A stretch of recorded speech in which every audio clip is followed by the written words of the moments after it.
Assalamualaikum warahmatullahi wabarakatuh.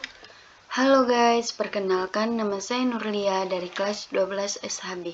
Di sini saya akan sedikit membahas soal SBMPTN Mapel Geografi yang dibimbing oleh Ibu Dwi. Oke guys, kita lanjut ke soal yang pertama. Topik interaksi desa dan kota, subtopik pusat pertumbuhan. Menurut C.D. Harris dan F.L. Ullman, kebanyakan kota-kota besar tidak tumbuh.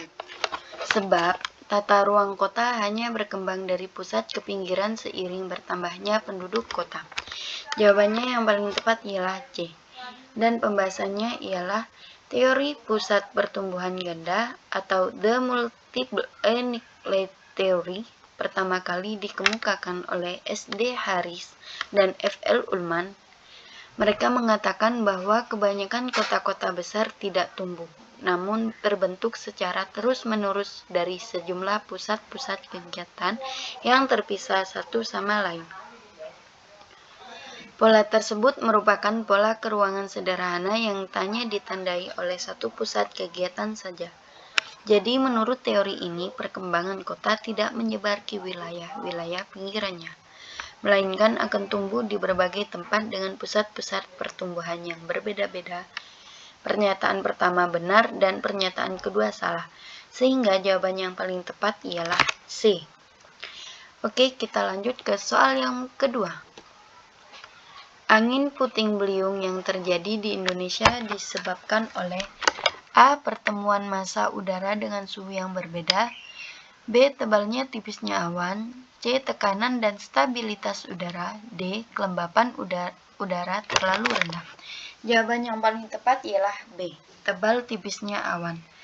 Dan pembahasannya ialah angin puting beliung terjadi karena tingginya intensitas penyinaran matahari sehingga penguapan berlangsung sangat cepat. Cepatnya evaporasi ini berdampak pada cepatnya pembentukan awan. Saat penguapan masih terjadi, awan di atas telah mencapai titik jenuh hingga hujan pun terjadi. Aliran hujan ke bawah bersifat dingin dan arus evaporasi ke atas bersifat panas. Keduanya bertemu dan menyebabkan terjadinya benturan aliran udara yang berdampak pada terganggunya stabilitas udara. Fenomena ini kemudian berdampak pada munculnya gerakan udara secara memutar atau turbulensi, yang menyebabkan pembentukan angin puting beliung. Jadi jawaban yang paling tepat ialah B. Oke guys, kita lanjut ke soal yang selanjutnya. Jepang merupakan negara yang memiliki angka natalitas yang cukup rendah. Maka dari itu perlu adanya faktor pronatalitas yang dilakukan. Salah satu faktor pronatalitas adalah A. Pembatasan tunjangan anak, B. Ketentuan batas umur menikah, C. Pemberian hadiah bagi ibu yang melahirkan, D. Menggunakan alat kontrasepsi, E. Pemerintah mengurusi masalah pernikahan. Jawaban yang paling tepat ialah C. Dan pembahasannya sebagai berikut.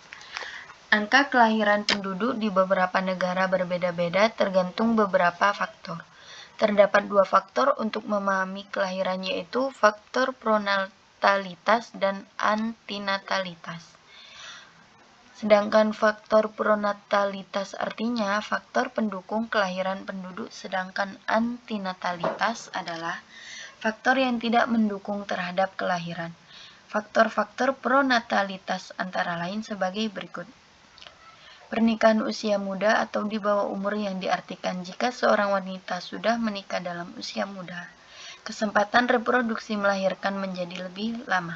Jadi, kesempatan mempunyai anak juga lebih banyak.